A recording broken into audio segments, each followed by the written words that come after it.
السلام عليكم يا شباب. بصراحة الفترة دي ما كنتش ناوي اعمل فيديوهات لان عندي مشكلة كده في الكام وفي السيت اب، فقلت لما اظبطهم هبقى ارجع اعمل فيديوهات تاني. حتى اني اخيرا جمعت مجموعة الجيميك بوبيت وكنت ناوي اعمل عنها مقطع يعني قبل ما الكام تبوظ وكده. بس المشكلة بقى اني بفتح اللعبة لقيتهم منزلين قائمة بان، فبصراحة قلت لازم اعمل مقطع عنها. فعلى طول بقى خلينا نخش على قائمة البان. هم تقريبا كمان منزلين قائمة بان مهارات. خلينا نشوف الاوراق الاول. يا جدعان انا لسه بقول اخيرا جمعت المجموعة، بس لو هي دي الضربة الوحيدة للمجموعة فعادي لانها كده مش هتأثر عليها بحاجة. هو بس كل الموضوع انك لو بتلعب ورقة ليميتد واحد مع المجموعة هتشيلها. وكمان تقريبا هو الوحش ده اخد ليميتد واحد عشان يمنعوا شكل الاف تي كي بتاع المجموعة. اوكي خلاص كده مفهومة يعني. طيب اوكي، تاني وحش معانا مجموعة الحشرات. الوحش ده اخد ليميتد واحد زي ما قلت لكم قبل كده. يعني هي مجموعة الحشرات الضربة اللي اخدتها مش مأثرة مع المجموعة لان المجموعة لسه بتتلعب بنفس الشكل ونفس الطريقة عادي جدا. هو الوحش اصلا اللي ما بقاش يتلعب مع المجموعة،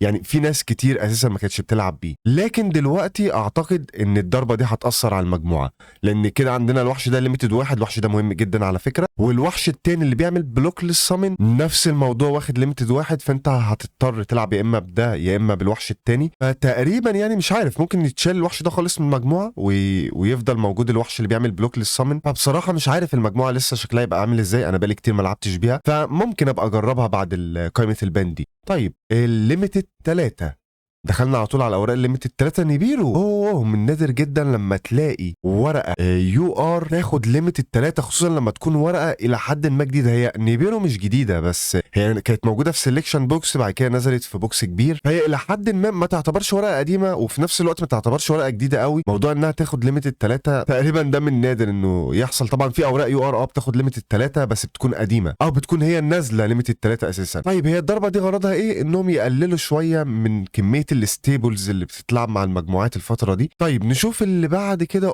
تراب تريكس الفيلد اخد ليميتد 3. طيب هو ده هيأثر في ايه اساسا؟ ممكن عشان نيبيرو كده مثلا مش هتقدر تلعب الاثنين دول مع بعض. طب خلينا نشوف كده بصه سريعه على المجموعه عامله ازاي. يعني لو رحنا على التراب تريكس هي تيرو واحد. بص المجموعه بقت عامله ازاي، كله بيلعب نيبيرو تقريبا ولا ايه؟ وبوك اوف كليبس كمان. يعني مش هتقدر تلعب بوك اوف كليبس او نيبيرو مع المجموعه. اعتقد بوك اوف كليبس يعني مش اهم حاجه مع المجموعه. نيبيرو يعني هتلاقي معظم الناس حاطه نيبيرو اساسا كده. نيبيرو مش هينفع يتلعب مع المجموعه، ده حاطط بوك اوف كليبس برضو. طيب هو عموما لا بوك اوف كليبس ولا نيبيرو يا معلم.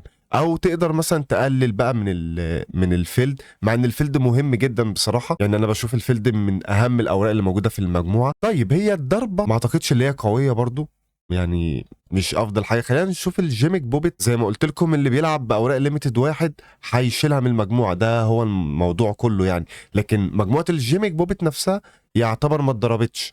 هو شكل الاف تي كي لان وحش الاكسيس برضو التاني اللي بيعمل اف تي كي ليميتد واحد، فهو كده يعني منع شكل الاف تي كي. طيب نرجع تاني لقائمه البان. خلاص كده. طب حلو، يعني هي قائمه بان خفيفه وحلوه. هنخش بقى على الاوراق اللي اخدت انليميتد.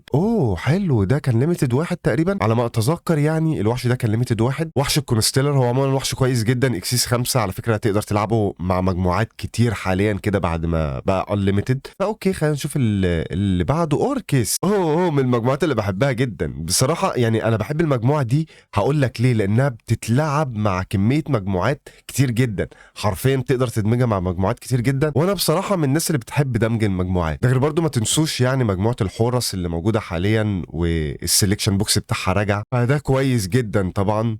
اوركست نايت مير. هي كده الاوركست تقريبا اتحررت كليا باستثناء طبعا الوحش اللي واخد فوربيدن من اللعبه اساسا. ده ما اعتقدش اللي هو ينفع يرجع اصلا خصوصا دلوقتي. ولكن يعني بغض النظر عن الوحش ده نقدر نقول ان الاوركست حاليا متحرره كليا من البان. يعني حتى تقدر تلعب معاها اي اوراق ستيبلز موجوده في اللعبه. حلو بصراحه. احسن حاجه في القائمه لحد دلوقتي شايفها مجموعه الاوركست. يعني الباقي وطبعا مجموعه الاف تي كي ما بحبش مجموعه الاف تي كي بصراحه يعني. ليرا ليسك برضو نفس الموضوع. اعتقد كده الليرا ليسك برضو متحرره من البان كليا لان القايمه اللي فاتت حرروا ورقه او ورقتين مش فاكر بصراحه بالظبط، والقايمه دي يعني حرروا ورقه كمان. حلو مجموعه الليرا كويسه وناس كتير بتحبها. وبصراحه حتى مش شايفها لو اتحررت كليا من البان هتكون اوفر باور بسبب الاوراق المنتشره حاليا يعني زي بوك اوف كليبس ودروبليت. يعني عقبال بقى ما يحرروا السلمون جريت. للاسف مش هيحرروا السلمون جريت. خلصت قائمه البان. طبعا ملناش دعوه بالراش دول، اعتبروه مش موجود اكيد يعني يا جدعان. اوكي يعني قائمه بان حلوه صغيره يعني الموضوع سريع كده وخفيف جدا. يعني اول حاجه بصراحه اتفاجأت قوي لما لقيت مجموعه الجيميك بوبيت، قلت يلا بينا هم هيضربوها ليه. انا لسه مكمله وعايز اعمل مقطع عنها، بس كويس يعني المجموعه يعتبر ما اتضربتش، او مش يعتبر، هي اصلا ما اتضربتش. التراب تريكس ضربه الى حد ما برضو ما اعتقدش هتاثر عليها قوي، هي بس الضربه اللي هتكون مؤثره اعتقد بتاعت مجموعه الحشرات. ده غير طبعا انهم حرروا الاوركست من البان، ده حاجه كويسه جدا. خلينا نشوف كده بسرعه قائمه المهارات عملوا فيها ايه. اوكي تعال نشوف.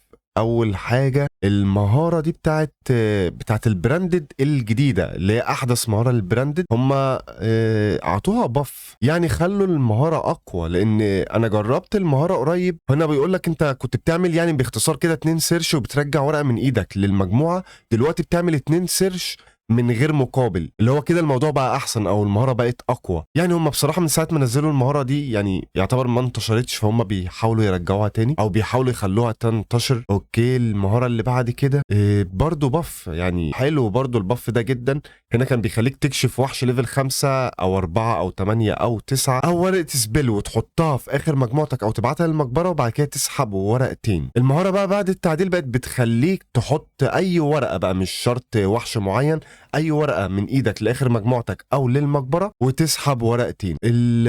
مهاره مجموعه راع اتعدلت برضو، اخدت باف. المهاره قبل كده بيقول لك ما كنتش تقدر تعمل نورمال او سبيشال سامن، باستثناء طبعا الوحوش اللي في الاكسترا ديك، الا طبعا الوحوش الدايفن والاقوى مونستر. دلوقتي هو نفس الموضوع على فكره، بس الكلام ده بيكون في خلال دورك، يعني في دور خصمك تقدر تعمل سامن لاي حاجه. هتقول لي ده معناه ايه؟ هقول لك يعني مثلا وحش زي نيبيرو تقدر تستدعيه في دور خصمك دلوقتي، اللي هو تقدر تلعبه دلوقتي مع مجموعه راع. في حاجه كمان اتعدلت برضه، هي كلمه صغيره بس غيرت حاجه كبيره في المهاره، اللي هو ايه، لو انت عندك وحش دايفن بيست او خصمك عنده وحش في الملعب، فكنت بتقدر تفعل الجزئيه بتاعت نقاط الحياه اللي انت بتزودها يعني لحد 4100 وتضيف امر التجديد من خارج مجموعتك.